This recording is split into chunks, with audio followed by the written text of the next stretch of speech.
Hello tất cả anh em quay trở lại kênh channel của mình. Anh em ạ, hôm nay là vị tướng mà quen thuộc nhất của mình lại quay lại với mình nhá. Đó chính là Grab. Đó anh em ơi. Vị tướng này mình đã chơi gần 800 triệu trận rồi. Đó và mình quá là thành thạo nó rồi. Ok anh em theo dõi mình nhá. Mình sẽ leo danh bằng vị tướng này. Đó. Nói chung là mình đi vị tướng nào cũng ok thôi, nhưng mà hôm nay không có đỡ đòn thì mình phải đi đỡ đòn thôi. Ok, không nói nhiều nữa để anh em không phải chờ đợi gì nữa, mình sẵn sàng nha. Đó.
Đó anh em ạ.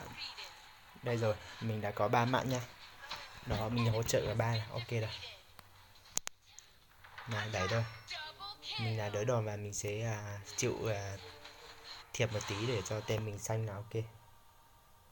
Đó. Lấy luôn cả trụ đi. Ok, chắc chắn là lấy cả trụ à. Đó.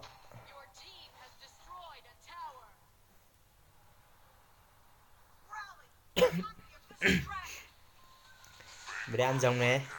Dừng đâu à?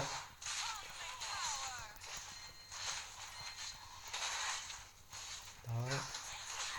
Rất là hay nha anh em nhé. Dừng đâu, qua đây luôn đi. Nhất thiết.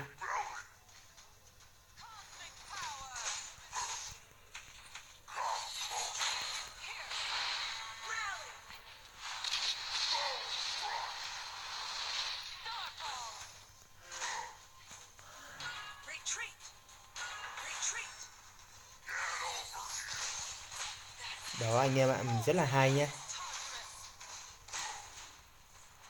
Ô nhảy đơ rồi.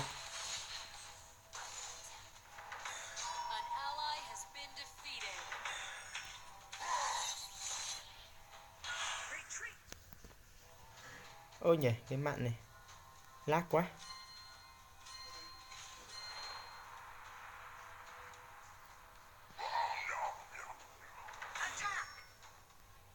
Mày xác định đi. Đó anh em ạ. Chạy chạy chạy chạy. Chạy. Được. Đó anh em ạ. Hỗ trợ 6 mạng rồi.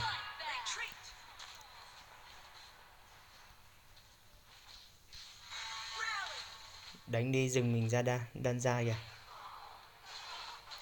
Hay lắm. Đấy là do mạng mình hơi lát anh em ạ.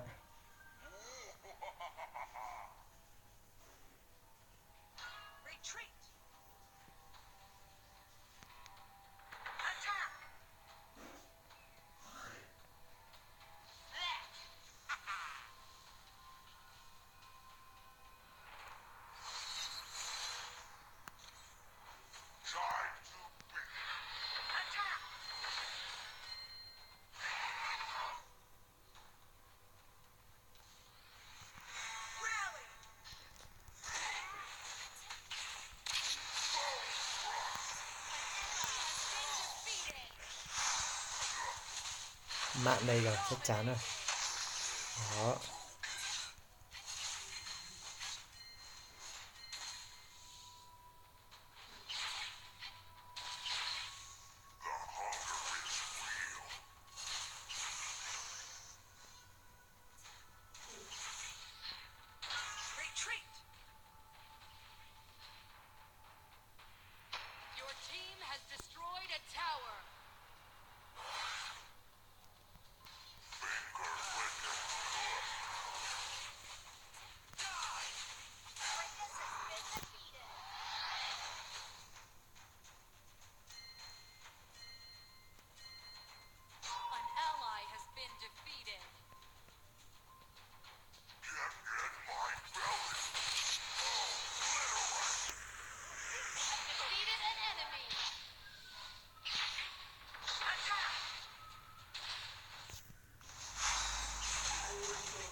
Hay lắm.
Đó anh em ạ.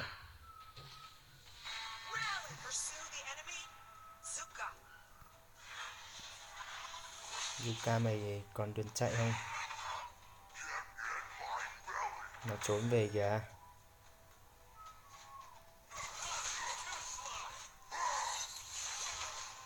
Còn không trúng nữa cơ.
Anh em ạ.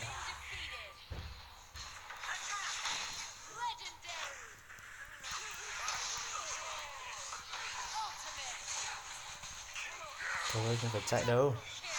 Anh em ơi, mình quá là hay rồi.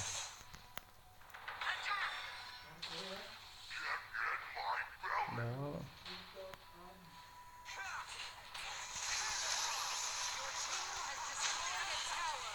Đâu, chạy đâu nữa.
Đó anh em ạ.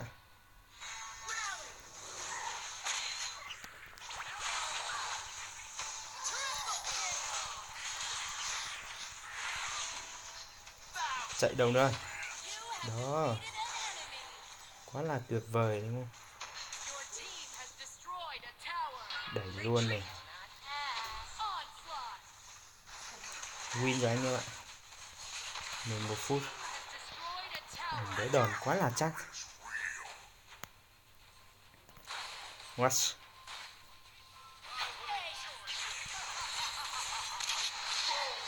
Thôi xong nhá. Đó anh em ạ, một trận hạng rất là nhanh.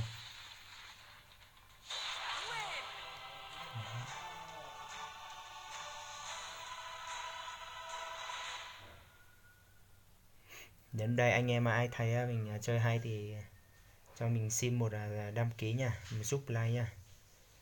Đó. Để nhận đến những video mới nhất anh em có thể ấn chuông để thông báo. Rồi.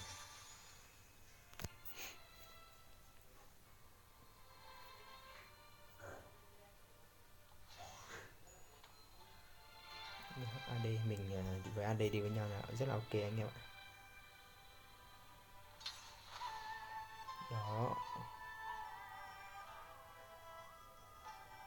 Đây anh em có thể thấy mình chỉ đứng thứ hai thôi. Hỗ trợ 17. Ok. Chào anh em nhé.